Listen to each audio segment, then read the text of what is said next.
Hoje eu vou falar de um assunto que eu não entendo: futebol.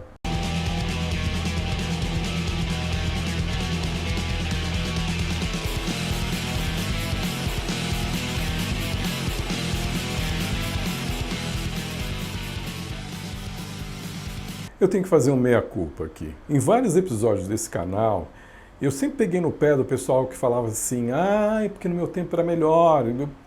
Mesmo porque eu sempre acho que o melhor tempo é o que eu estou vivendo agora. Mas eu sou obrigado a admitir que tem duas coisas que eu vivenciei no meu passado que foram muito melhores. Assim, não que hoje não seja bom, mas que a qualidade foi tão excepcional que as comparações são difíceis. Futebol e música. Música eu vou falar em outro episódio. Justamente hoje, 21 de junho de 2020, que o Brasil está comemorando o tricampeonato mundial de futebol, que assim, me veio à mente a fase do futebol brasileiro de 58 a 70. Só pode ser comparada a fases da história, por exemplo, a Renascença, com os pintores da Renascença, ou a época dos compositores eruditos em torno de Bach. Eu sei, pode ser um pouco exagerado, mas é que era incrível. O Brasil, as outras seleções sentiam o peso daquela camisa. Uma das sensações mais estranhas que eu já tive na minha vida foi entrar pela primeira vez no Museu do Futebol. Gente, entrar no museu, que tudo que está lá exposto, a grande maioria você viu ao vivo acontecer, me senti meio peça, componente daquele museu. Eu não entendo nada de futebol, em primeiro lugar, que é uma coisa estranha eu falar sobre futebol não entendendo. Eu, desde criança, eu ia para o estádio muito mais pelo amendoinzinho que vinha nos conezinhos, ou então para tomar sorvete, que os caras traziam numas caixas grandes amarelas. Não sei como é que os caras conseguiam carregar aquilo no meio da torcida. Para mim, futebol podia ter dado uma bola para cada um dos 22 jogadores, teria resolvido toda a questão. Mas mesmo assim, eu sou obrigado a reconhecer que eu fui testemunha do futebol em forma de arte, porque não tem outra definição. Quem viveu pode dizer o mesmo. Em 1970 foi a primeira vez que os jogos foram transmitidos para o Brasil em tempo real.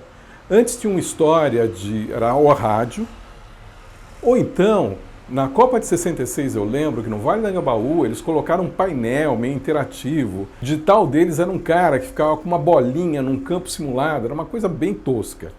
Mas 70 a gente viu ao vivo, em plena ditadura militar, anos de chumbo. E a minha família era muito politizada e tinha até uma discussão se a gente devia ou não torcer, porque isso ia favorecer a ditadura, os governos militares. Gente, na hora que aquela seleção começou a jogar, esquece ideologia. Aliás, falando em ditadura, tem um povo aí que tem saudade de um tempo que não viveu, está pedindo ditadura, e outros que viveram, mas viviam numa bolha. Então eu aconselho firmemente a ler a coleção do Hélio Gaspari sobre a ditadura. São 5 livros muito bons, muito bem documentados. E antes que falem alguma coisa, não foi escrito por um esquerdopata. Foi escrito pelo Hélio Gaspari, que é um grande jornalista, baseado nos arquivos do Ernesto Geisel, não sei se vocês lembram, um dos ditadores da época, e de uma figura muito rica e muito obscura também, o Golbery. Então, leiam. Antes de falar bobagem, leiam. A minha primeira, mais longínqua memória é de 1958, eu tinha 2 anos. Eu lembro de uma confusão, foi no dia que o Brasil ganhou o campeonato mundial, a gente entrando num carro de um vizinho, que depois eu descobri que era um vizinho, indo para o Vale do Anhangabaú e fogos.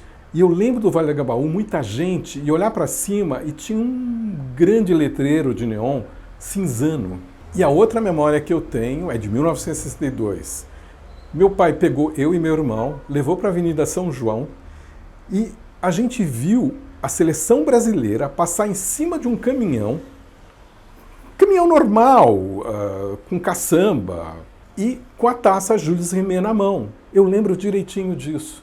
Agora, uma lembrança que vai trazer muita nostalgia. Canal 100. Graças a uma lei antiga, antes dos filmes era obrigatório passar cinejornais. O que era para ser uma lei para beneficiar a indústria cinematográfica brasileira transformou-se num conluio de amigos. Então você tinha Jean Manzon, com um jabá oficial, muita inauguração de obra. Primo Carbonari, que era um jabá mais privado, umas festas de Granfino. Ele foi o precursor do Amaury Júnior. E tinha o Canal 100, que na época, eu confesso, eu não curtia muito, que para mim era apenas uma coisa que atrasava o começo do filme. E, em tempos de televisão, eles passavam jogos regionais de 6 meses, 3 meses atrás. Hoje, vendo a qualidade cinematográfica, estética, que eles gravavam o futebol, é impressionante. Porque hoje, atualmente, com toda a tecnologia, não se consegue a qualidade que eles tinham na época.